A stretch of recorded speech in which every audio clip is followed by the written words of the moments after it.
America ও Saudi আরবের মধ্যে প্রায় $142 বিলিয়ন অস্ত্র চুক্তি হয়েছে। রিয়াদে প্রেসিডেন্ট ডোনাল্ড ট্রাম্পের উপস্থিতিতে অনুষ্ঠিত সৌদি মার্কিন ইনভেস্টমেন্ট ফোরামে এই চুক্তি হয়। এদিন অস্ত্র কেনার এই চুক্তি ছাড়াও বড় অঙ্কের অর্থ বিনিয়োগে চুক্তি করেছে সৌদি আরব। চুক্তি সইয়ের পর সৌদি আরবের যুবরাজ মোহাম্মদ বিন সালমান $600 বিলিয়ন বিনিয়োগ চুক্তির কথা উল্লেখ করে বলেন, আগামী মাসগুলোতে তা বেড়ে $1 ট্রিলিয়ন উন্নীত হবে।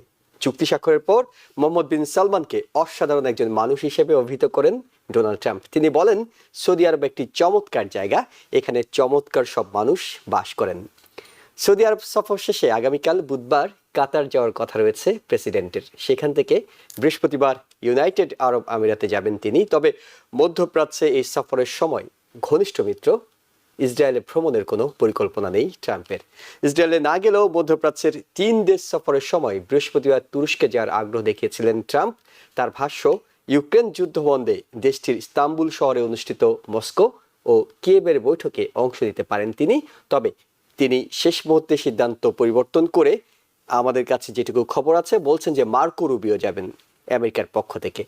এদিকে কাতারের রাজ পরিবার থেকে উপহার হিসেবে এয়ারফোর্স ওয়ানের বিমান নেয়ার প্রস্তাবে প্রেসিডেন্ট ট্রাম্পের সম্মতি নিয়ে দেশব্যাপী বিতর্ক তৈরি হয়েছে।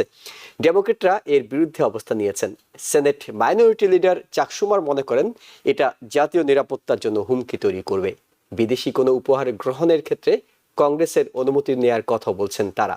তবে প্রেসিডেন্ট ট্রাম্প মনে করেন 40 বছরের পুরনো বর্তমান এয়ারফোর্স ওয়ানের চেয়ে এটি ভালো হবে। এটাকে কাতারের রাজ পরিবারের বড় ধরনের সৌজন্যতা বলেও দাবি করছেন তিনি। তার মেয়াদ শেষে এই বিমান প্রেসিডেন্সিয়াল লাইব্রেরিতে পাঠিয়ে দেওয়ার কথা জানান প্রেসিডেন্ট। ভারত পাকিস্তান যুদ্ধ বন্ধের ক্ষেত্রে তাদের বাণিজ্যের লোভ দেখিয়েছিলেন বলে জানিয়েছেন প্রেসিডেন্ট ডোনাল্ড ট্রাম্প। তিনি বলেছেন, দুই দেশ যুদ্ধ বন্ধ করলে তাদের সাথে বাণিজ্য বাড়ানোর প্রস্তাব দিয়েছিলেন তিনি। তার বক্তব্যটা আমরা একটু শুনে আসতে চাই। আমি বললাম, চলো আমরা তোমাদের সাথে অনেক বাণিজ্য করতে যাচ্ছি, চলো এটা বন্ধ করি, চলো এটা বন্ধ করি। যদি তোমরা থামো আমরা বাণিজ্য করছি, যদি তোমরা এটা বন্ধ না করো আমরা কোনো বাণিজ্য করব না। আমি তোমাদের বলতে পারি, মানুষ কখনোই আমার মতো বাণিজ্য করেনি এবং হঠাৎ করেই তারা বলে আমার মনে হয় আমরা বন্ধ করে দেব, এবং তারা তা করেছে এবং তারা অনেক কারণেই এটা করেছে। কিন্তু বাণিজ্য একটি বড় বিষয়। আমরা পাকিস্তানের সাথে অনেক বাণিজ্য করতে যাচ্ছি, আমরা ভারতের সাথে অনেক বাণিজ্য করতে যাচ্ছি। তবে ভারতের পররাষ্ট্র মন্ত্রণালয়ের পক্ষ থেকে দাবি করা হয়েছে, ভাইস প্রেসিডেন্ট জেডি ভ্যান্সের সাথে তাদের প্রধানমন্ত্রী নরেন্দ্র মোদী কিংবা স্টেট সেক্রেটারি মার্কো রুবিওর সাথে তাদের পররাষ্ট্রমন্ত্রী এস জয়শঙ্করের আলোচনায় এমন কোনো বিষয় ছিল না। একই সাথে ভারতের পররাষ্ট্র মন্ত্রণালয়ের মুখপাত্রের ব্রিফিংয়ে বাংলাদেশে আওয়ামী লীগের রাজনৈতিক কর্মকাণ্ড নিষিদ্ধের ঘটনায়ও উদ্বেগ জানানো হয়েছে। একই সাথে বাংলাদেশে দ্রুত সব দলের অংশগ্রহণে নির্বাচনের তাগিদ দিয়েছে তারা। তবে বাংলাদেশ সরকারের প্রেস সচিব তাৎক্ষণিক প্রতিক্রিয়া জানিয়েছেন, জাতীয় নির্বাচন অনুষ্ঠানের বিষয়টি পুরোপুরি বাংলাদেশের অভ্যন্তরীণ ব্যাপার। আমরা সবাইকে আহ্বান জানাই, নির্বাচন সংক্রান্ত কোনো বিষয়ে আমাদের জনগণের সার্বভৌম ইচ্ছার প্রতি যেন সবাই শ্রদ্ধা দেখায়। তিনি বলেন, আমরা স্মরণ করি কিভাবে আওয়ামী লীগ বারবার প্রহসনমূলক নির্বাচনে আশ্রয় নিয়েছে এবং আমাদের নির্বাচন প্রক্রিয়া প্রতিষ্ঠানগুলোর অপূরণীয় ক্ষতি করেছে। এসব বিষয় নিয়ে আলোচনা করব টিভিএন 24 নিউজ নেটওয়ার্কের নিয়মিত আয়োজন আওয়ার ডেমোক্রেসি অনুষ্ঠানে। আপনাদের সাথে আছি আমি এহসান জুয়েল। আমার সাথে বিশেষজ্ঞ অতিথি হিসেবে যুক্ত হচ্ছেন ইউনিভার্সিটি অফ নিউ অরলিন্সের professor emeritus doctor Mostafa Sarwar এবং একই বিশ্ববিদ্যালয়ের প্রফেসর ডক্টর কবির হাসান। আপনাদের দুজনকেই স্বাগত জানাচ্ছি। আমরা জানি যে দায়িত্ব নেওয়ার প্রায় 4 মাসের মাথায় প্রথমবারের মতো কোনো বিদেশ সফরে গেলেন প্রেসিডেন্ট ডোনাল্ড ট্রাম্প, এবং এই বিদেশ সফরের জন্য তিনি বেছে নিয়েছেন মধ্যপ্রাচ্যের 3টি ধনী দেশ, অর্থাৎ সৌদি আরব, কাতার এবং সংযুক্ত আরব আমিরাত। এবং আজকে দিনটা অর্থাৎ সৌদি আরবের প্রথম দিনটা তিনি এতটাই কর্মব্যস্ত কাটিয়েছেন এবং এতটাই কর্মসূচিগুলোতে অংশ নিয়েছেন, তিনি বিভিন্ন বিষয় নিয়ে সেখানে কথা বলেছেন। তিনি সৌদি আরবের সঙ্গে বাণিজ্য চুক্তি নিয়ে তো কথা বলেছেনই, তিনি ইরান নিয়ে কথা বলেছেন, তিনি সিরিয়া নিয়ে কথা বলেছেন। বিভিন্ন ইস্যুতে মধ্যপ্রাচ্য কিভাবে এগিয়ে যেতে পারে, আমেরিকার সঙ্গে সংযুক্তি হতে পারে, সেসব বিষয় নিয়ে কথা বলেছেন। তার বক্তব্যটা ছোট্ট করে শুনবো, তারপর আপনাদের বিশ্লেষণ নেব। প্রেসিডেন্ট ডোনাল্ড ট্রাম্পের বক্তব্যটা শুনে আসতে চাই। এই সফরে আমরা আমাদের দেশে বিনিয়োগ এবং আমাদের পণ্য কেনার ক্ষেত্রে আরো $1 ট্রিলিয়ন বেশি যোগ করছি। আর আপনি জানেন, আমাদের মতো কেউ সামরিক সরঞ্জাম তৈরি করে না। আমাদের সেরা সামরিক সরঞ্জাম, সেরা ক্ষেপণাস্ত্র, সেরা রকেট, সেরা সাবমেরিন সবকিছুই রয়েছে। যদি আমি ইরানের সাথে একটি চুক্তি করতে পারি তাহলে খুব খুশি হব। যদি ইরানের নেতৃত্ব এই প্রস্তাব প্রত্যাখ্যান করে এবং প্রতিবেশীদের উপর আক্রমণ চালিয়ে যায় তাহলে আমরা ব্যাপক চাপ প্রয়োগ করব। ইরানের তেল রপ্তানি শূন্যে নামিয়ে আনা ছাড়া আর কোনো উপায় থাকবে না, যেমনটি আমি আগে করেছিলাম। এর ফলে তারা কার্যত দেউলিয়া হয়ে গেছে। তাদের সন্ত্রাসের জন্য কোনো অর্থ ছিল না, হামাস বা হিজবুল্লাহর জন্য তাদের কোনো অর্থ ছিল না। একইভাবে সিরিয়ায় যেখানে এত দুর্দশা এবং মৃত্যু দেখা গেছে সেখানে একটি নতুন সরকার আছে যারা আশা করি দেশকে স্থিতিশীল করতে এবং শান্তি বজায় রাখতে সফল হবে। 1 দশকেরও বেশি সময় ধরে প্রথমবারের মতো আমেরিকা এবং সিরিয়ার মধ্যে স্বাভাবিক সম্পর্ক পুনরুদ্ধারের প্রথম পদক্ষেপ নিয়েছি। আমি অত্যন্ত আনন্দের সাথে ঘোষণা করছি যে সেক্রেটারি মার্কো রুবিও এই সপ্তাহের শেষের দিকে তুর্কিয়েতে নতুন সিরিয়ার পররাষ্ট্রমন্ত্রীর সাথে দেখা করবেন এবং অত্যন্ত গুরুত্বপূর্ণ বিষয় হলো সিরিয়ার পরিস্থিতি নিয়ে আলোচনা করার পর মধ্যপ্রাচ্যে বন্ধুদের প্রতি শ্রদ্ধার অংশ হিসেবে আমি সিরিয়ার বিরুদ্ধে নিষেধাজ্ঞা প্রত্যাহারের নির্দেশ দেব যাতে তাদের মহত্ব অর্জনের সুযোগ দেওয়া যায়। প্রফেসর ডক্টর মোস্তফা সরওয়ার, আপনার কাছে যে প্রশ্নটি রাখতে চাই সেটি হলো প্রেসিডেন্ট ডোনাল্ড ট্রাম্পের এই সফর কতটা রাজনৈতিক, কতটা ব্যবসায়িক এবং কেন তিনি তার বিদেশ সফরের শুরুতে মধ্যপ্রাচ্যকে বেছে নিলেন? এটা দুটোই, এটা যেমন এই রাজনৈতিক এবং ব্যবসায়ী।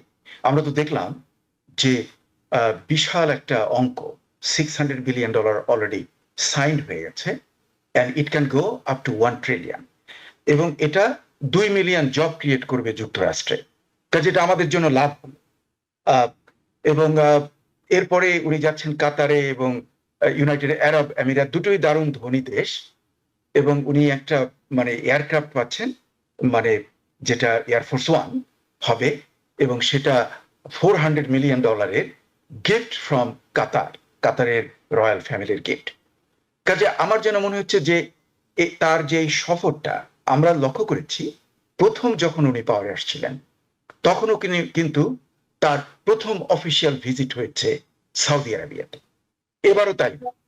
আমি এটাকে সাধুবাদ দিচ্ছি, কারণ মানে আমরা যে ধর্ম এবং যে যে জাতিগোষ্ঠীর ভেতরে আমরা আমাদের অরিজিন, তার সঙ্গে আমি এর একটা মিল পাই, মানে তার যে জেস্টারগুলো, কাজে এটাকে আমি সাধুবাদ দেব। আরো একটা লক্ষ্য করুন, সবচেয়ে যে কতগুলো ব্যাপার ওখানে ঘটেছে, উনি কিন্তু ওখানে দোষ দিয়েছেন যেটা আপনি ক্লিপে দেখাননি, সেটা ছিল উনি নিউকনদেরকে আক্রমণ করেছেন, আবার প্রোগ্রেসিভ নন প্রফিটকে আক্রমণ করেছেন।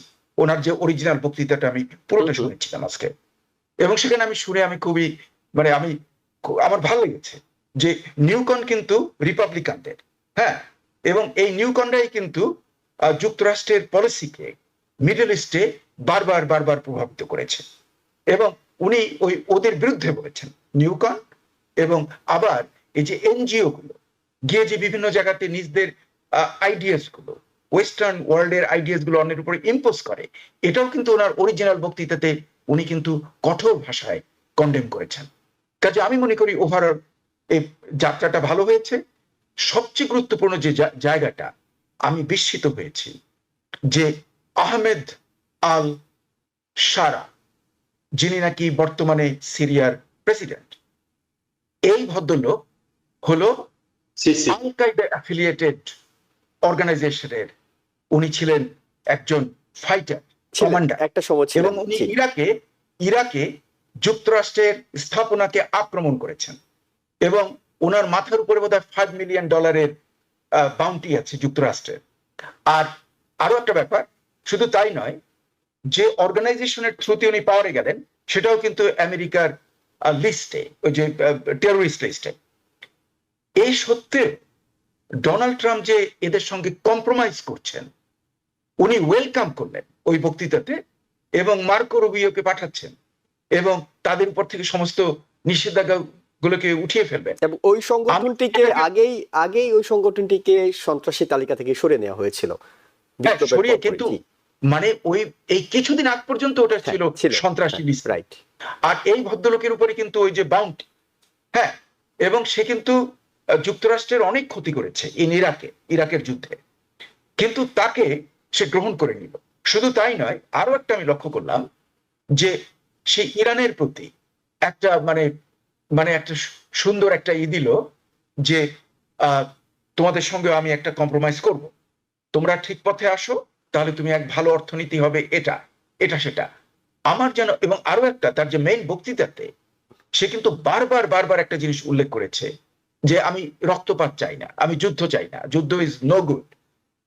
আমি কিন্তু ডোনাল্ড ট্রাম্পের দারুণ ক্রিটিক, মানে আমি কিন্তু তার অনেক জিনিসকে কঠোর ভাষায় আমি সমালোচনা করি, কিন্তু এইবারের যে এই ঘটনাগুলো ঘটলো, এটাকে কিন্তু আমি সাধুবাদ দেব।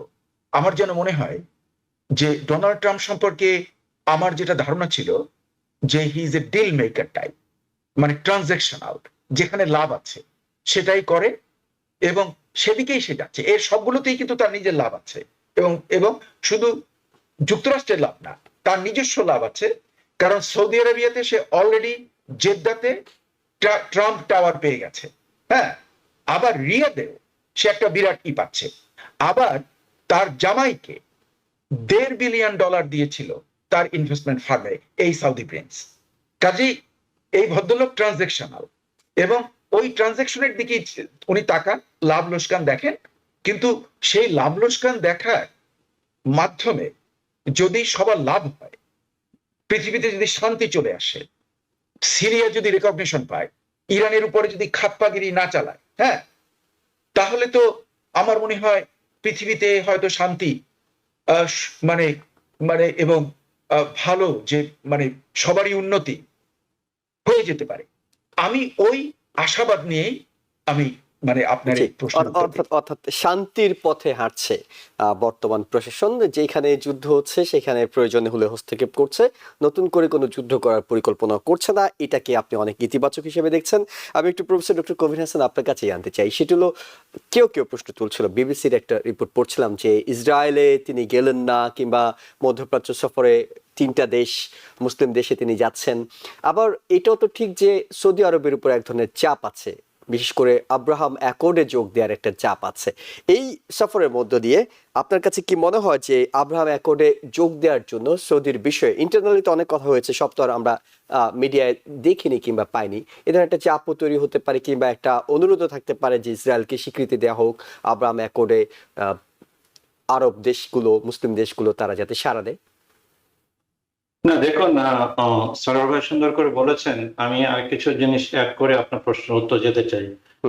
ডোনাল্ড ট্রাম্প যে যুদ্ধবিরতি প্রেসিডেন্ট, আমি বরাবরই এটাকে আমি প্রশংসা করছি, আসলে সে যুদ্ধ চাই, কিন্তু at the same time he is a businessman, যেটা আমি সরোয়ার বললেন ট্রান্সঅ্যাকশনাল প্রেসিডেন্ট। এটা একটা দেশ চালাতে হলে ট্রান্সঅ্যাকশনাল প্রেসিডেন্ট হলে এনাফ না, তাই না? তো এই প্রতিটা জিনিসই আপনি আমেরিকার বেলায় বলেন, এই যে ট্যারিফ নিয়ে যে জিনিসটা করেছেন উনি, বড় বড় কথাবার্তা, শেষ পর্যন্ত এসে সবকিছু উনি ছেড়ে দিয়েছেন।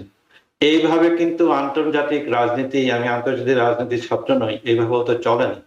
$600 বিলিয়ন কথা যেটা বললেন, সাইন করেছে 142 লার্জেস্ট মানে ডিফেন্স ট্রিটি মানে in the history of the United states. এগুলো কতটা বাস্তবায়িত হবে আমার যথেষ্ট সন্দেহ আছে। কারণ আমি এক জায়গায় পড়ছিলাম ট্রাম্পের সাইকোলজি, ট্রাম্প বড় বড় নাম্বারকে পছন্দ করে, শুরু করে নাম্বার দিয়ে, কিন্তু আলটিমেটলি কতটা মানে স্টে করে এটা দেখার ব্যাপার। প্রথম ট্রাম্প অ্যাডমিনিস্ট্রেশনের কিন্তু সৌদি আরবে সে প্রথমে গিয়েছিল, অনেক $1 বিলিয়ন সে মানে প্রতিশ্রুতি নিয়ে এসে, কিন্তু কোনো কিছুটা হয়নি। তো আমরা দেখবো সম্ভবত কি হয়। সিরিয়ার কথা যেটা বললেন, শান্তি, সিরিয়াকে আজকে এই অবস্থা নিয়ে আসার জন্য ডোনাল্ড ট্রাম্প আমেরিকার অ্যাডমিনিস্ট্রেশন দায়ী। তো আমেরিকার পলিসি হলো সবকিছু ভেঙে টুটজা করে তারপরে যে অলিভ ব্রাঞ্চ নিয়ে যাও। তারপর আমি বলবো এত বছর পরে সিরিয়াকে মানে স্যাংশন লিফট করা, কিন্তু তার আগে সিরিয়াকে অলরেডি মানে যখন বিদ্রোহীরা সিরিয়া দখল করলো, আসাদ রেজিম চলে গেল, আপনি জানেন যে ইসরায়েলের মাধ্যমে সোজা লেভেল করে ফেলেছে সিরিয়াকে। সিরিয়া যে আবার মানে সামরিকভাবে দাঁড়াতে পারবে এই অবস্থা রাখেনি। তো এগুলোকে আপনি নিজে আন্তর্জাতিক সম্পর্কের লোক, আপনি এগুলো ওই কন্টেস্টে দেখতে হবে। কিন্তু যে জিনিসটা আপনি বেরিয়ে চোখে পড়ার মতো, সে এবার শুধু 3টা যে রাষ্ট্রের সফর করছে, এগুলো হলো মানে মনার্কি, তাই না? সেখানে রাজতন্ত্র প্রতিষ্ঠিত, যাদের ট্রেডিশনাল অ্যালাই যারা, যেটা বলেন জর্ডান বলেন অথবা মিশর বলেন অথবা ইসরায়েল, ওদেরকে বাদ দিয়ে যাচ্ছে। অনেকে ভাবছিল যে এই সুযোগে উনি মানে 2 স্টেট সলিউশনের কথা বলবেন, এই জন্য সিরিয়া মানে 2 স্টেট মানে প্যালেস্টাইনকে উনি স্বীকৃতি দিবেন, আবার এই যে আব্রাহাম অ্যাকর্ডের কথা বললেন, কিন্তু আমি যতটা জানি বা আমার পড়াশোনা, যে সৌদি আরব এই অবস্থায় নাই যে ইসরায়েলকে ওরা স্বীকৃতি দিয়ে আব্রাহাম অ্যাকর্ডের দিকে আগাবে, তাহলে সৌদি আরবে তার যে শূন্যবাদের নেতৃত্ব সেটা হারাবে। আলটিমেটলি ওভারঅল ফার্স্ট ইমপ্রেশন মাই পজিটিভ, কিন্তু পরে আমি দেখব যে আসলে অনেক কিছু স্টে করবে না। আপনি জানেন যে এই $400 মিলিয়ন যে প্লেন নিয়ে কথাবার্তা হচ্ছে, এটা নিয়ে অনেক কিছু হবে। এটা নিয়েও আর একটা কারণ হতে পারে ওকে ইমপিচ করার।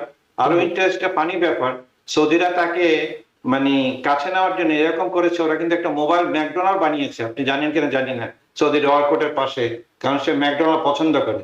তো Saudi Arab has done everything possible, কিন্তু at the end of the day মানে ফার্স্ট ইমপ্রেশন পজিটিভ দেখতে হবে। আমার মধ্যে এন্ড রেজাল্ট খুব একটা পজিটিভ হবে না, কারণ সে ওখানে যায়নি মানে শান্তি করার জন্য, সে ওখানে গেছে ব্যবসা করার জন্য। আর সৌদিদেরকে আপনাদের কাঁচা মনে করবেন না, সৌদিরা তার সাইকোলজি বোঝে। $600 বিলিয়ন সাইন করে ফেললো, আলটিমেটলি দেখবো কতটুকু হয়। গত প্রথম টার্মে যেটা আমি যারা সৌদি আমার অনেক ছাত্র আছে বলছে কোনো কিছুই কিন্তু সৌদি আরব দেয়নি, তো সৌদি আরবও বলছে মানে প্লে তো এক জায়গায় হচ্ছে না, দুই দিকে হচ্ছে। কিন্তু আনফরচুনেটলি যেহেতু মনার্কি ওদের নিজস্ব জনসমর্থন নেই, তারা বিদেশি মানে শক্তির বলে ক্ষমতা আছে, এই জন্য ওদেরকে বিদেশি প্রবাসীদেরকে ওরা মানে খুশি রাখতে চায়, যেখানে আমেরিকা আছে, যেখানে ইউকে আছে, অল দি ফরেন পাওয়ার্স। কিন্তু মানুষের জনগণের সাথে যদি সম্পর্ক না থাকে, আলটিমেটলি সেটা কয়দিন প্রিভেল করবে। আপনি আসাদের মতো লোক চলে গেল 40+ ইয়ার্স ক্ষমতা থাকার পরেও, এই আসাদ রেজিমকে টিকে রেখেছে ওয়েস্টার্ন কান্ট্রি গুলো, তাই না? এটা একটা বিরাট পরিসর আমাদেরকে দেখতে হবে আসলে। আমি ইনিশিয়াল রিয়াকশন পজিটিভ, বাট আমার মনে হয় না towards the end nothing will be achieved. অর্থাৎ ইতিহাস এবং বিশ্লেষণ বলছে যে যতটা আনন্দিত হওয়ার মতো কিংবা আপাতত 600 বিলিয়ন একটা সময় গিয়ে সেটা 1 ট্রিলিয়নের কথা বলছিলেন সৌদি যুবরাজ, আলটিমেটলি আসলে দুপক্ষই এখানে কৌশলী আচরণ করছেন। কারণ হলো যে আমেরিকার যেমন ব্যবসা দরকার, সৌদিরও দরকার তাদের রাজতন্ত্র টিকে রাখা, তাদের নিজস্ব জনগণের বিপরীতে গিয়ে যে শাসন ব্যবস্থা চলছে সেই শাসন ব্যবস্থাকে কিভাবে পশ্চিমাদের সন্তুষ্টি নিয়ে সামনের দিকে এগিয়ে নেওয়া যায়, একটা উইন-উইন সিচুয়েশন দুই দেশের জন্য। আমরা একটু কাতারের যে এয়ারফোর্স ওয়ানের বিমান হিসেবে যে লাক্সারি বিমানটি $400 মিলিয়ন বলা হচ্ছিল গিফট করতে যাচ্ছে, অর্থাৎ এটি নিয়ে ব্যাপক উচ্ছ্বসিত প্রেসিডেন্ট ডোনাল্ড ট্রাম্প, এবং তিনি বলছেন 40 বছরের পুরনো এই এয়ারফোর্স ওয়ান, এবং বোয়িং ঠিক মতো সেটা দিতে পারে না।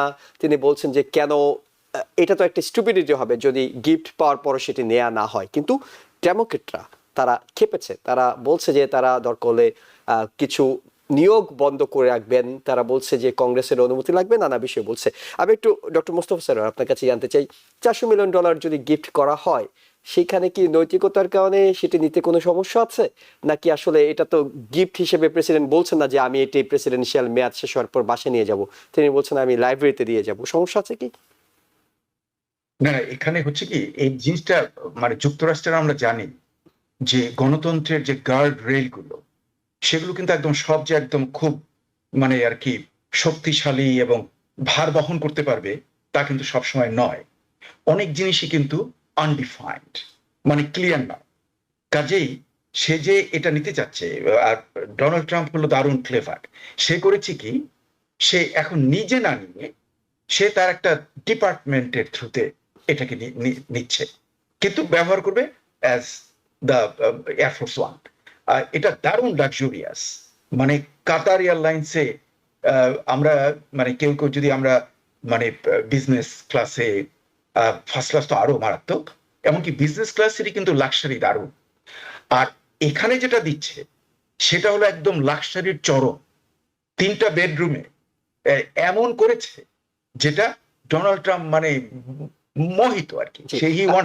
আমরা স্ক্রিনে একটি ভিডিও দেখাচ্ছি যেখানে আমরা দেখছি তুর্কির প্রেসিডেন্ট তিনিও কিন্তু এই কাতারের সেম বিমানটি আসলে ব্যবহার করেন, অর্থাৎ যেটি প্রেসিডেন্ট ডোনাল্ড ট্রাম্পকে দেওয়ার প্রস্তাব দেওয়া হয়েছে সেই বিমানটিও তুর্কির প্রেসিডেন্ট ব্যবহার করেন।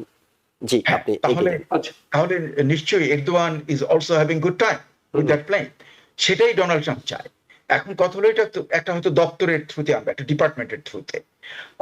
এখানে কংগ্রেস আমি জানি যে চাক সুমার অলরেডি বলেছে যে সে জুডিশিয়াল অ্যাপয়েন্টমেন্ট গুলোকে ব্লক করে রাখবে, হতে দেবে না আনটিল আনলেস এটার ব্যাপারে একটা নেগেটিভ সিদ্ধান্ত। জি হ্যাঁ, কাজেই এটা আমি মানে এখনো কিন্তু বলা যাচ্ছে না যে এটা ডোনাল্ড ট্রাম্প নিতে পারবে কিনা। আমার ধারণা যে Donald Trump is a very clever player. সে তার যে লোকজন তাদেরকে দিয়ে সে ঠিকই যে যুক্তরাষ্ট্রের যে গার্ড রেলের নরবরের জায়গাটা, হ্যাঁ, এগুলো সে খুঁজে বের করবে, করে তারপরে এটাকে সে নিয়ে নেওয়ার চেষ্টা করবে।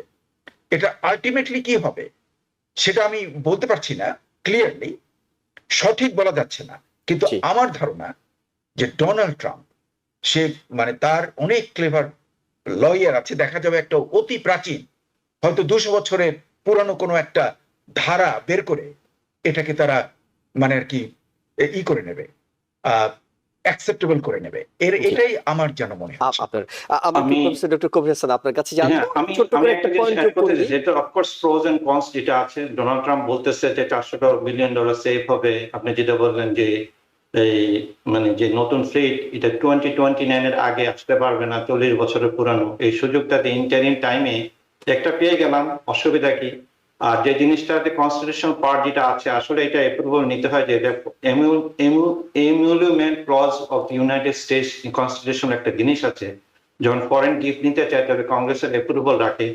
সারোয়ার যেটা বলেন অলরেডি ডিপার্টমেন্ট অফ জাস্টিস এবং যে হোয়াইট হাউসের যে লয়ের অলরেডি ওকে গ্রিন সিগন্যাল দিয়ে সেটা নেওয়া যাবে, কারণ উনি তো নিজে হিসাবে নিচ্ছেন না, এটা নিচ্ছেন এয়ারফোর্সের জন্য, এবং তারপরে উনি যদি থাকবেন না তখন প্রেসিডেন্সিয়াল লাইফটিতে দেওয়া হবে।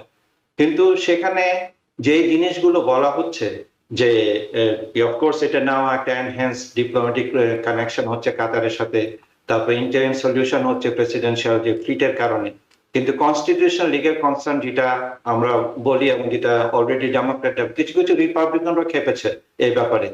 এখন আরেকটা ব্যাপার যেটা অনেকে করছে না, আপনি যদি এটা নেন না, ধরেন আজকেও আপনাকে এটা ডেলিভারি দেওয়া হলো, কিন্তু এটাকে আবার রিফিটিং করতে হবে, কারণ এটা অ্যাসপিউনেজের ব্যাপার আছে। রিফিটিং করতেও যারা সমাজ বিশেষজ্ঞরা বলেন যে এটা অনেকটা সময় লাগবে, অনেক পয়সার খরচ হবে। অর্থাৎ এটা 100 কিন্তু এরকম মিলিয়ন না যে ডলার আজকে তারা দিলাম বলছেন যে পরের দিন এটাতে আমি আরো $100 মিলিয়ন যোগ করতে হবে যদি হ্যাঁ সিকিউরিটি এবং অন্যান্য বিষয়গুলো সেট করতে হয়। এক্স্যাক্টলি। তো সেখানেও কিন্তু পয়সার ব্যাপার আছে, সময়ের ব্যাপার আছে, 2 বছর সময় লাগবে বলছেন। এথিক্যাল ব্যাপারটা তো বলা হয়েছে, কনফ্লিক্ট অফ ইন্টারেস্টের কথা। আর সবচেয়ে বড় কথা ওটা বাইপার্টিসান একটা পলিটিক্যাল ব্যাকলাশ হবেই। তো এই যে সারোভাই যে সন্দেহটা করেছেন, আমার সন্দেহটা এখনো আছে এটা আলটিমেটলি নিতে পারে কিনা। আমি ডক্টর কবির হাসান আপনার কাছে প্রশ্ন রাখতে চাই, সেটি হলো যে আমরা শুরুতে খুব প্রশংসা করছিলাম, বিশেষ করে যেহেতু বাংলাদেশের পাশেই ভারত পাকিস্তানের এই যুদ্ধটা দক্ষিণ এশিয়ার মধ্যে, এটি ট্রাম্প প্রশাসন সামাল দিয়েছেন, বন্ধ করেছেন, কিছুটা কূটনৈতিক তৎপরতা চালিয়ে তারা এটি সফল হয়েছেন। ডোনাল্ড ট্রাম্প যখন বলছেন যে আমি তাদের বাণিজ্যের লোভ দেখিয়েছি, আমি তাদেরকে বলেছি যুদ্ধ বন্ধ করো, বন্ধ করলে আমি তোমাদের সাথে ব্যবসা করব, এবং এই বক্তব্যটা আবার ভারত খুব একটা ভালোভাবে নিচ্ছে না। ভারতের পররাষ্ট্র মন্ত্রণালয় ব্রিফিং এ বলছে না, এ ধরনের কোনো আলোচনা হয়নি, জেডি ভ্যান্সের সঙ্গে হয়নি, মার্কো রুবিওর সঙ্গে হয়নি, কারোর সঙ্গে হয়নি। আপনার কাছে কি মনে হয় এইখানেও ডোনাল্ড ট্রাম্প উনি তো নিঃসন্দেহে ক্রেডিট পাচ্ছিলেনই, নতুন করে ওনার বাণিজ্যের কথা বলা দরকার ছিল না, কেন তিনি বাণিজ্যের কথা বলেছেন বলে আপনার কাছে মনে হচ্ছে? ডোনাল্ড ট্রাম্প অনেক কথাই বলে, সে নিজেও জানে না অনেক সময় সে কি বলছে। সে একটা সুযোগ নিল, কিন্তু ভারত পাকিস্তান নিজেদের প্রয়োজনে যুদ্ধবিরতি গিয়েছে, কারণ তারা ক্যালকুলেশন করে দেখেছে তাদের যে ক্ষয়ক্ষতি হয়েছে কারোর জন্য এটা সুখকর না। ভারতও এখানে হারিয়েছে, পাকিস্তানও হারিয়েছে। তো এই একটা ইম্পিটাস হিসাবে ইউনাইটেড স্টেটস এসেছে, অফকোর্স এটা পাকিস্তান স্বীকার করেছে, কিন্তু তাদের মধ্যে যে যুদ্ধবিরতি চুক্তিটা কিন্তু বাইলেটারিলি হয়েছে। এবং ভারত যে আসলে ভাবতে পারেন তাদের যে এয়ারফোর্সের যে ডিবাকলটা হবে, তাদের যে রাফায়েল যেটা, এটা কিন্তু পরীক্ষিত যে কখনো যুদ্ধে এটা হারেনি। রাফেলকে ওরা নামিয়ে দিয়েছে, 5টা করেছে। দুই দিকেই এক্সাজারেশন হচ্ছে, এক্সাজারেশন কারণে, এবং ওরা নিজেদের কারণে যুদ্ধবিরতি হয়ে মানে গিয়েছে। ডোনাল্ড ট্রাম্প একটু নিজে একটু নিতে মানে বাহবা নিতে চেষ্টা করছে, সে তো সবসময় করে, তাই না? Donald Trump has to be the only reason, only final mark, মানে সে যেটা মনে করে আর কি। কিন্তু আমি তাকে হিস্টোরিক্যালি, আপনারা আরো হিস্ট্রির ভালো ছাত্র, আমেরিকান ইউনাইটেড স্টেটস এর হিস্ট্রিতে কখনো এমন প্রেসিডেন্ট আসেনি যে পুরা চক্রকে মানে পুরা আমেরিকাকে এমন করে নাকে দড়ি দিয়ে ঘুরাচ্ছে তার মতো করে। সে যেভাবে চাচ্ছে সেইভাবে সেটা করার চেষ্টা করছে। আপনি জানেন যে আইসকে করেছে, তারপর গুয়াতেমালাতে পাঠাচ্ছে, এল সালভাদর পাঠাচ্ছে, কোনো 100-200 বছরের পুরনো একটা ল, যেখানে ইউএস কনস্টিটিউশন মানে যারা সুপ্রিম কোর্ট এবং ফেডারেল জাজরা বলেছে এটা ইনভেশন না, তুমি সেটা ইউজ করতে পারো না। এখন আপনারা আরেকটা জানেন যে আপনাকে ধরে নিয়ে গেল, আমেরিকাতে হেভিয়াস কর্পিয়াস বলে একটা জিনিস আছে, যে আপনার একটা রাইট আছে যে আপনি কোর্টে যেতে পারবেন, এইটাকে ওরা বন্ধ করার চেষ্টা করছে যে না, তারা তা না হলে ওরা করবে, ইমপিচ করে ফেডারেল জাজকে।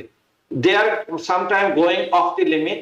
আলটিমেটলি এটা কিন্তু ওদের পলিটিক্যালি খারাপ হচ্ছে। ডোনাল্ড ট্রাম্প যদিও চেষ্টা করছে 2028 মেগাকে আপনারা দেখছেন, কিন্তু থার্ড টার্মে সে আসবেন, সে চাবে যতটা করে ডিসরাপ্টার হিসাবে চেঞ্জ করে যতটাই পারে তার মতো করে সে ওয়ান্ট টু ফিল হিজ তার যে ইগো আছে, ইগোটাকে সে আর একটু ফিল করতে যাচ্ছে সাথে। কিন্তু ultimately of course he is A patriotic guy, I am not saying this, but he is A more businessman than a politician than a Statesman. অনেক কিছু করছে যেটা আমেরিকার জন্য লং টার্মে ক্ষতি হবে, সেটা হলো আমার অ্যানালাইসিস। জি, ডক্টর মোস্তফা সরোয়ার, আপনার কাছে যে বিষয়টি জানতে চাই সেটি হলো যে ডোনাল্ড ট্রাম্পের নানা সমালোচনা আছে, তার কাজগুলো নিয়ে মিডিয়াতে প্রকাশ্যে সমালোচনা হয়, কিন্তু আপনি বারবার বলছিলেন যে তিনি যুদ্ধের পক্ষে নন, এবং এই বিষয়টি ডক্টর কবির হাসান তিনি একমত হচ্ছিলেন।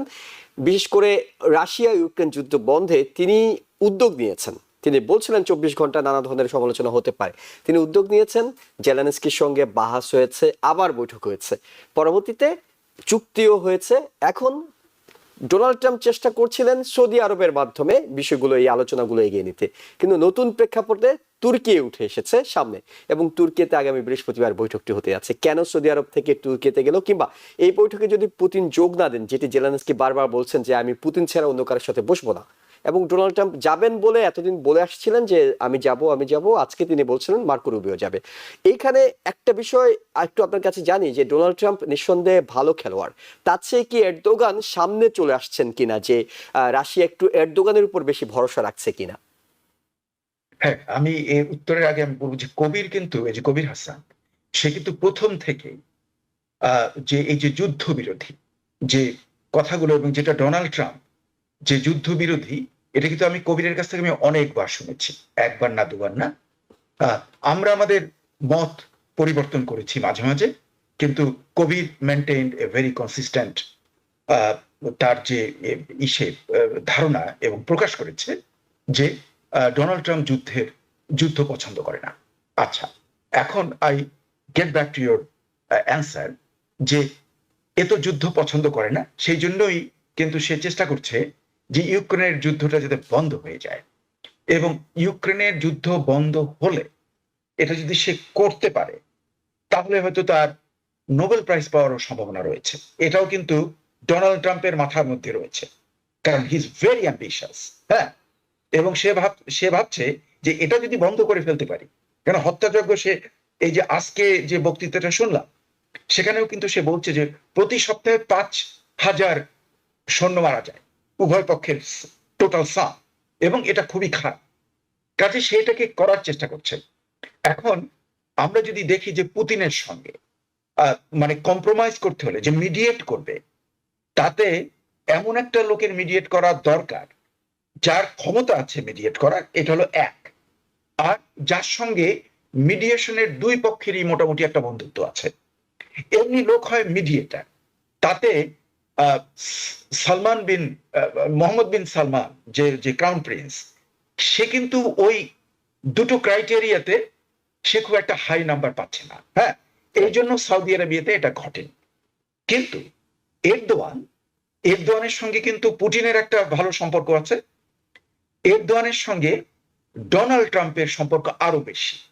তার কারণ আপনার খেয়াল আছে যে ডোনাল্ড ট্রাম্প যখন নির্বাচিত হলেন, সবাই যখন কংগ্রাচুলেটরি পাঠিয়েছেন, তখন ডোনাল্ড ট্রাম্প দুজনকে বলছে মাই বন্ধু, আমার দোস্ত। হ্যাঁ, ওর ইংরেজিতে যে বলছে মাই ফ্রেন্ড, দুজনকে, একটা মোদিকে আর একটা হলো এই এরদোয়ানকে। তার মানে এরদোয়ানের যে ব্যালেন্সিং ক্যাপাসিটি ইজ ইনক্রেডিবল, এটা বলতেই হবে। কাজী এই কারণে আরো একটা ব্যাপার, তুরস্ক কিন্তু দারুণ শক্তিশালী দেশ। এটা কিন্তু তুরস্কের যে army is one of the largest in the world, এবং ভেরি ডিসিপ্লিনড। মানে তুরস্কের আর্মি দারুণ ডিসিপ্লিনড, এবং যে জন্য তুরস্কের ক্ষমতা অন্যরকম। টেকনোলজিক্যালিও তুরস্ক অনেক আগানো, এবং এর এর আগেও তো সাকসেসফুলি তুরস্ক মধ্যস্থতা করেছে, যখন বন্দর ব্যবহার এবং হ্যাঁ। অন্যান্য বিষয়গুলো হয়েছিল তখনও তো Exactly. রাশিয়া এবং ইউক্রেনের হ্যাঁ। মধ্যে তুরস্কের হ্যাঁ, মধ্যস্থতা এবং করেছে। এবং শুধু তাই না, ওই যে ব্ল্যাক সি যেটা, হ্যাঁ, যেটা আসল কৃষ্ণ সাগর, ওই কৃষ্ণ সাগরেও কিন্তু তুরস্কের presence is very formidable presence, খুব মারাত্মক প্রেজেন্স রয়েছে। শুধু তাই নয়, আপনি একমাত্র যেটা worm water port of Russia, যেটা সেটা দখল করেছে, সেবাস্তোপল ইন ক্রাইমিয়া, এই সেবাস্তোপলে যেতে হলে তুরস্কের ন্যারো ওই যে বসফরাসের ভিতর দিয়ে যেতে হয়, এবং বসফরাসের ভিতরে এটা মাঝে মাঝে আমার মনে হয়েছে, আমি দলমাবাচি প্যালেস থেকে যখন বসে বসে দেখছিলাম অনেকক্ষণ ধরে জাহাজ যাচ্ছে, তাতে অনেক যুদ্ধ জাহাজ আমি যেতে দেখেছি, কিন্তু কোথাও কোথাও ডিস্টেন্সটা আমার মনে হচ্ছে 1 মাইলের কাছাকাছি, এরকমও অনেক জায়গাতে আমার মনে হয়েছে। কাজেই এই স্টেটটা কন্ট্রোল করে মানে তুরস্ক। কাজে তুরস্ক has a very big stake okay, in the whole thing. সেই এবং কারণে আমাদের তুরস্কের আরো খেয়াল সামনে রাখতে চলে হবে, আসা। যখন যে বিভিন্ন জিনিস যে রপ্তানি করে, মানে ইউক্রেন এবং রাশিয়া, এই রপ্তানিটা যাতে ঠিক করা যায় সেজন্য কিন্তু মধ্যস্থতায় আসছিল এই তুরস্ক, তুর্কি। এবং এনফোর্সমেন্ট এসে আসছিল। কাজে সব দিক যদি আমি কনসিডার করি, তাহলে আমার মনে হয় তুরস্ক is the right place. Okay, there could be a negotiated খুব সেটেলমেন্ট। চমৎকার ভাবে আপনি তুলে ধরেছেন ডক্টর তাহলে কবির আমাদের জন্য ভীষণ, মানে সবার জন্যই মঙ্গল হবে। জি। আমরা দেখবো এটা হয় কিনা, আমরা আশা করব, আই এম অপটিমিস্টিক, এবং আমি আশা করব, আমি দোয়া করব যেন এটা হয়। আমি ঠিক এই পয়েন্টে ডক্টর কবির হাসান আপনার কাছে জানতে চাই যে অনেক কিছুই গুছিয়ে আনা হয়েছে, দীর্ঘদিন ধরে আলোচনা হচ্ছিল, বেশ কয়েক দফা বৈঠক হয়েছে, সৌদি আরবে মধ্যস্থতা হয়েছে, কিন্তু এখন যদি দুই রাষ্ট্রনেতা পুতিন জেলেনস্কি তারা যদি সরাসরি কথা বলার সুযোগটা পান, আমরা ঠিক জানি না পুতিন এখনো যাবেন কিনা, তিনি এখনো কনফার্ম করছে না ক্রেমলিন কোনো কিছু, কিন্তু তুরস্ক জায়গাটাও ভালো, দুই রাষ্ট্রনেতাও আন্তরিক আছেন বলে এখন পর্যন্ত মনে হচ্ছে। এই দফায় শান্তি চুক্তির ব্যাপারে আপনি কতটা আশাবাদী হতে পারছেন? আমি আমার সন্দেহ আছে, কিন্তু আমি জাস্ট একটা জিনিস অ্যাড করতে চাচ্ছি। আসলে সৌদি আরবে খুব করে চেয়েছিল এটা রিয়াদেই হোক, এটা আমি মনে করি যে সৌদি আরবের কূটনৈতিক ফেলিওর, পারেনি অথবা লেনদেনে হয়নি। But at the same time Sarabhai যেটা বললেন, তুর্কি বা Turkish president of Istanbul is the right place to this, কারণ হিস্টোরিক্যাল ওদের প্রেসিডেন্টস আছে। আপনি জানেন যে যখন গ্রেন বন্ধ হয়ে যাচ্ছিল যে ওদের বসফরাস স্ট্রেট দিয়ে, তুরস্ক কিন্তু মধ্যস্থতা করেছে। কিন্তু আমার মনে হয় না তাদের ইগোর কারণে, কারণ this A clown president I say this Zelensky, মানে তাকে তো আমেরিকায় বসাইছে 2014-এ, তাই না? মানে বিপ্লব করে, যেটা সিএ মাধ্যমে ক্ষমতা এনেছে, ডেমোক্রেটিক্যালি ইয়াকে সরিয়ে এনেছে, এবং এই যে যুদ্ধ শুরু করেছে আমেরিকা, এখন হাজার হাজার লোক মারা যাচ্ছে, সবচেয়ে বেশি ক্ষতি হচ্ছে রিলেটিভলি স্পিকিং, মানে ইউক্রেনের এখন আপার হ্যান্ড আছে রাশিয়ার উপরে। যখন রাশিয়া খুব খারাপ অবস্থা ছিল, আমেরিকা কিন্তু সাংঘাতিক ভাবে ইউক্রেনকে সাপোর্ট দিয়ে যাচ্ছিল, এবং বলা হচ্ছিল যে ওদের গোলা আবারদের, মানে মানুষের যে গোলা আবারদের সংখ্যা বেশি, কিন্তু ওদের মানুষ নাই। এবং এইটা একই জিনিস রাশিয়ার বেলায় হয়েছিল, আপনারা জানেন যে উত্তর কোরিয়া থেকে ওরা সৈন্য এনেছে।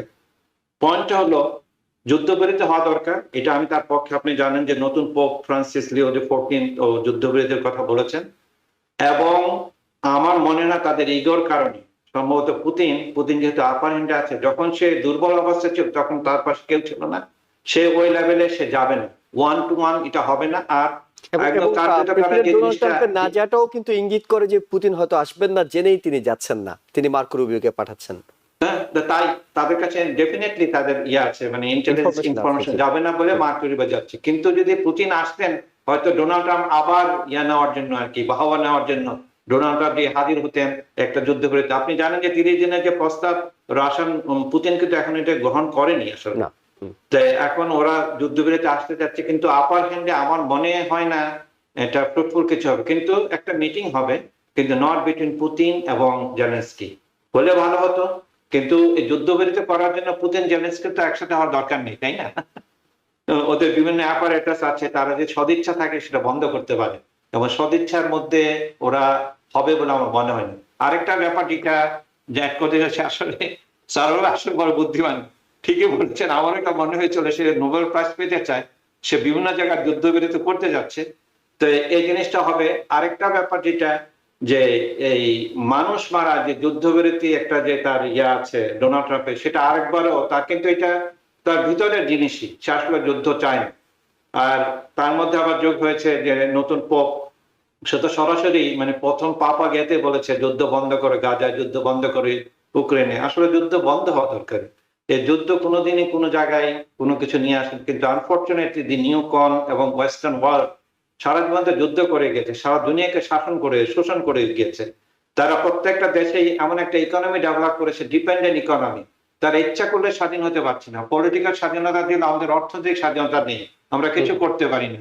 এখন আমাদের যদি এই যে মিডল বাংলাদেশের কথাই বলেন, আপনি যদি ট্যারিফ নিয়ে যদি করে, তাহলে বাংলাদেশ টোটালি মানে অর্থনৈতিকভাবে বিধ্বস্ত হয়ে যাবে। তো এই ব্যাপারগুলো তো একটা যে একটা নিউ ওয়ার্ল্ড অর্ডারের একটা জিনিস, যারা চিন্তা করে এই যে এনজিও গুলোকে বন্ধ করার চেষ্টা করছে, এনজিও কিন্তু সব খারাপ কাজ করে না, তাই না? তারা চাচ্ছে যে এই যে একটা সুষম একটা অর্থনৈতিক ব্যবস্থা, একটা মানে ওয়ার্ল্ড সিস্টেম, পলিটিক্যাল সিস্টেম, সেই সিস্টেমের পক্ষে ওরা কথা বলছে। এই পক্ষটাই তো ওরা চাচ্ছে না। এবং আপনারা জানেন যে আমেরিকাতে যদি নিয়োগনে গেছে, কিন্তু ওরা কিন্তু আরেকটা গ্রুপ হয়েছে যে মানে সুপ্রিমেসি অফ ওয়েস্টার্ন সিভিলাইজেশন রক্ষা করতে, not make America great again, make western civilisation great again. তারা মনে করছে যে ডিকে, এবং সেটাকে ওরা করার জন্য নিউকনকে ওরা রিপ্লেস করেছে এই নতুন আইডিওলজি দিয়ে। ওকে, ডক্টর কবির হাসান, একেবারে ছোট করে জানবো আপনার কাছে, সেটা হলো যে আপনি বাংলাদেশ প্রসঙ্গটি তুলেছেন, আমরাও বাংলাদেশ বিষয়ে একটি প্রশ্ন আপনার কাছে করতে চাই। অনেকে মনে করছিল ভারত আওয়ামী লীগের ব্যাপারে কিছুটা হলেও হয়তো মুখ ফিরিয়ে নিচ্ছে বিভিন্ন কর্মকাণ্ডে মনে হচ্ছিল, কিংবা ভারত তো খুব ভালো করে তাদের লাভ বুঝার কথা বাংলাদেশে কাজ, কিন্তু এখন আবার দেখা গেল যে ভারত বাংলাদেশের আভ্যন্তরীণ বিষয়ে কথা বলছে, বাংলাদেশের নির্বাচন নিয়ে কথা বলছে, বাংলাদেশে আওয়ামী লীগের কর্মকাণ্ড নিষিদ্ধ হওয়া নিয়ে কথা বলছে। বাংলাদেশ থেকে বারবার অনুরোধ করা হচ্ছিল যে আমার দেশ নিয়ে প্লিজ আপনি কথা বলেন না, কারণ আপনি আগে বলেন নাই, কিংবা আগের নির্বাচনগুলো নিয়ে আপনার কোনো বক্তব্য ছিল না। এখন আবারও বলছে। এটি কি মানে ভারতের সাথে তো এমনিতে এক ধরনের মনস্তাত্ত্বিক যুদ্ধ চলছে, সেটি আরেক দফা বাড়ানো কিংবা বেড়ে যাবে কিনা? না, ভারত বরাবরই দাদাগিরি করবে, তাই না? ভারতে তো গত 15 বছর শেখ হাসিনা ক্ষমতা রেখেছে, মানে বৈধ অবৈধ উপায়, সেটা আমরা সবাই জানি।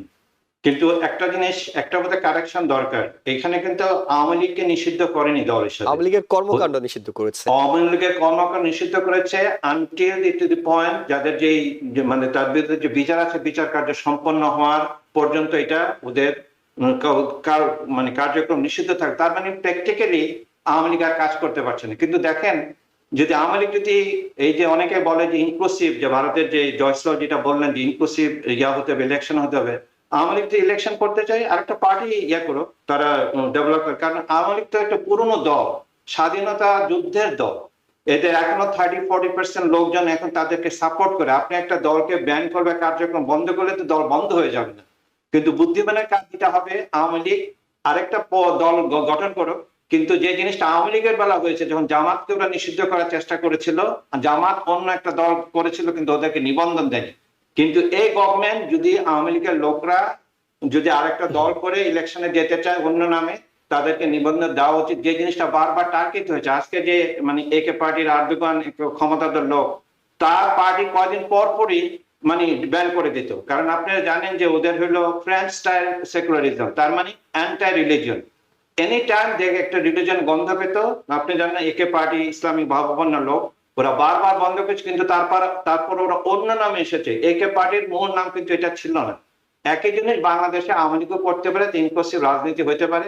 প্রোজ এন্ড কনস তো আছেই। একটা জিনিস আমি যদি বলেন যে একজন হিসাবে, আমার মনে হয় তাদের রাজনৈতিক কার্যক্রম নিষিদ্ধ করা ঠিক হয়নি, কারণ এটা অনেকটা রিপারকাশন হবে। কিন্তু কিছু লোককে খুশি রাখার জন্য, যে নাগরিক সমাজ বলেন বা ছাত্র সমাজ বলেন, এইটাকে খুশি করার জন্য খুশি লোকরা বাইরে থেকে আওয়ামী লীগের জিনিসটাকে বন্ধ করেছে, এবং এটা আলটিমেটলি ভালো হবে না। কিন্তু এট দি সেম টাইম শেখ হাসিনাকে ভুলে যেতে হবে বাংলাদেশ। আমার মনে হয় যে ভারত শেখ হাসিনাকে আরিয়া দিচ্ছে। উইদাউট শেখ হাসিনা আওয়ামী লীগ যদি ফিরে আসে, বাংলাদেশের জন্য ভালো হবে। কারণ যে জিনিস শেখ হাসিনা করে গেছে বাংলাদেশের হিস্ট্রিতে, বঙ্গবন্ধু শেখ মুজিবুর রহমানও সেটা করেনি, যেটা তার মেয়ে করে গেছে। এই জিনিসটা আমাদের মনে রাখতে হবে। কিন্তু মোদ্দা কথা, আমি কোন ধরনের রাজনৈতিক কর্ম, কারণ আমি মত স্বাধীনতা প্রকাশে বিশ্বাসী কাউকে, কারণ আপনি যদি ইডিওলজি দিয়ে ফাইট করতে হবে, আপনি অন্যভাবে কিন্তু ফাইট করতে পারবেন না। জামাত ইসলামকে আপনারা ব্যান করতে চেয়েছিলেন, জামাত ইসলাম এখন 10 গুণ বেশি শক্তিশালী হয়ে এসেছে। অনেকে বলে যে ফেয়ার ইলেকশন হলে হয়তো সাইজেবল নাম্বার অফ সিটও পেয়ে যেতে পারে, হয়তো অপোজিশন পার্টিতে চলে আসতে পারে। তো এই জিনিসটা আমাদের হিস্ট্রির দৃষ্টির লেসন মনে রাখতে হবে, করতে হবে। যারা শেখ হাসিনাকে এরকম করেছে, হাত তালে দিয়েছে, প্রতিটা ইলেকশন ভুয়া হয়েছে এবং বিভিন্নভাবে ওরাকে মানে লেজিটিমেসি দেওয়ার চেষ্টা করেছে, তাদেরও চিন্তা করা দরকার। আমরা যা চিন্তা করছি মানে নিষিদ্ধ করে দিলাম সব শেষ হয়ে গেল, বিষয়টা হয়তো একটু নাও হতে পারে। আমরা একটু মুস্তাফা সরোয়ার, আমরা 1 মিনিট সময় পাবো, বেশি সময় হয়তো দিতে পারছি না আপনাকে। সেটা হলো, আমি আওয়ামী লীগের নিষিদ্ধ কর্মকাণ্ড নিষিদ্ধের বিপক্ষে বলছি না, আমি জানতে চাচ্ছি যে আপনার কাছে যে বিষয়টি, সেটা হলো ভারত বারবার আওয়ামী লীগের দায়িত্ব নিজেদের কাঁধে তুলে নিচ্ছে। অলরেডি শেখ হাসিনাকে তারা আশ্রয় দিয়ে রেখেছে, এখনো বাংলাদেশের আভ্যন্তরীণ আওয়ামী লীগের বিষয়ে তারা মন্তব্য করে যাচ্ছে। এটা কি ভারতের জন্য ঠিক হচ্ছে, নাকি ভারতের জন্য ভারত বিদ্বেষ আরো বাড়ছে বলে মনে হয় এইসব মন্তব্যের কারণে? এটা তো বাংলাদেশের ভেতরে ভারত বিদ্বেষ বাড়ছে, এতে কোনো সন্দেহ নেই। কিন্তু যদি আপনি Indian, if I put myself in the shoes of India, হ্যাঁ, তাহলে ইন্ডিয়ার সঙ্গে তো আওয়ামী লীগের হলো গভীর সম্পর্ক। এটা মুক্তিযুদ্ধে যে ভারত আমাদেরকে সাহায্য করেছিল, তখন তো তার স্টলওয়ার্ড কিংবা যে একদম সামনে যে এই স্বাধীনতা যুদ্ধকে নেতৃত্ব দিয়েছে, দ্যাট ইজ আওয়ামী লীগ। কাজেই তার সঙ্গে তো একটা প্রাণের সম্পর্ক, সেটারই একটা মেনটেনেন্স চলছে। আমি মনে করি যে ভারতের আসলে কোন দলের প্রতি, আমরা বুঝতে পারছি তাদের উইকনেসটা কি আওয়ামী লীগের প্রতি, কিন্তু আমি মনে করি যে ভারতের নিজস্ব স্বার্থেই তার বন্ধুত্ব করা উচিত বাংলাদেশের জনগণের সঙ্গে, not any specific political party, সে যেই হোক না কেন। কোন পার্টির সঙ্গে বন্ধুত্ব না করে, অর্থাৎ ভারতের কিন্তু একটা সুযোগ তৈরি হয়েছে, ভারতেরও সুযোগ তৈরি হয়েছে। আগে যে 17 বছর তারা সাপোর্ট দিয়ে বাংলাদেশে একটা ফ্যাসিবাদকে অব্যাহত রেখেছিল, এখন কিন্তু ভারত সেই কলঙ্ক গোছানোর একটা সুযোগ তৈরি হয়েছিল, কিন্তু কেন যেন তারা আবারও সেই পুরনো বৃত্তে ঘুরফা খাওয়ার চেষ্টা করছে। সেটা কিন্তু পুরো বলাও যাচ্ছে না, কিন্তু আচ্ছা, ভারত যে আলটিমেটলি কি করবে, হ্যাঁ, সেটা কিন্তু আমরা কিন্তু প্রেডিক্ট করতে পারছি না। কারণ মানে ভারতও কিন্তু খুব এস্টাবলিশড ডেমোক্রেসি, ওর ইনস্টিটিউশন গুলো দারুণ পাওয়ারফুল। কাজে তারা যে কি তারা করবে ভবিষ্যতে, হয়তো আপনি দেখবেন যে তারা হয়তো, আপনাকে আমি একটা এক্সাম্পল দেই। আপনি জানেন যে মতিউর রহমান নিজামী যখন দিল্লিতে গিয়েছিলেন, Atal Bihari Vajpayee gave him a red carpet reception, বুঝছেন? আমাদের বেশি দূর যেতে হবে না, হ্যাঁ, এবং তা মনে হচ্ছিল যে তাদের মধ্যে হরিহর আত্মা, হ্যাঁ। কাজেই the point which I am making, যে যে ভারত ভারত যেহেতু ম্যাচিউর ডেমোক্রেসি, তারা ভবিষ্যতে যে কি করে সেটা কিন্তু আমরা মানে একদম মানে 2+2 4 বলে আমরা বলে দেব, বাইনারি কোনো কিছু বলবো, সে বাইনারি ওখানে চলবে না। কারণ অনেক ধন্যবাদ। অ্যাডাপটিভ ইকুয়েশনস, অ্যাডাপটিভ ফিল্টার্স, তারা অ্যাডজাস্ট করবে, সেই অনুযায়ী তারা একটা কিছু করবে। কাজেই আমরা তার অপেক্ষায় থাকতে হবে। কিন্তু বাংলাদেশের যেহেতু আমার মাতৃভূমি, আমার জন্ম হয়েছে ওখানে, আমাদের দেখতে হবে আমাদের স্বার্থ, হোয়াট ইজ আওয়ার ইন্টারেস্ট, বাংলাদেশের ইন্টারেস্ট কোনটা। সেখানে আমরা যদি মনে করি যে পাকিস্তানের সঙ্গে ট্রেড করলে আমার লাভ, ভারতের সঙ্গে ট্রেড করলে আমার লোকসান, তাহলে আমি পাকিস্তানের সঙ্গে করব। কিন্তু আমরা যদি দেখি যে ভারতের সঙ্গে ট্রেড করলে আমার লাভ, পাকিস্তানের সঙ্গে লোকসান, আমি পাকিস্তানের সঙ্গে করব না, ভারতের সঙ্গে করব। সবসময় জাতীয় স্বার্থের বিষয়টাতে জাতীয় স্বার্থটা গুরুত্ব পাবে, অবশ্যই সেখানে নৈতিকতার এবং কূটনীতির বিষয়টাও থাকবে, দেখতে হবে নাম্বার 1। জি, অনেক ধন্যবাদ প্রফেসর ডক্টর মোস্তফা সরোয়ার এবং প্রফেসর ডক্টর কবির হাসান, আপনাদের দুজনকে আপনাদের সময় এবং মূল্যবান মতামতের জন্য। আমরা আজকের মতো শেষ করছি। দর্শক যারা দেখছিলেন সবাইকে ধন্যবাদ জানিয়ে শেষ করছি। আগামীকাল আবারও দেখা হবে রাত 8টায় আওয়ার ডেমোক্রেসি অনুষ্ঠানে।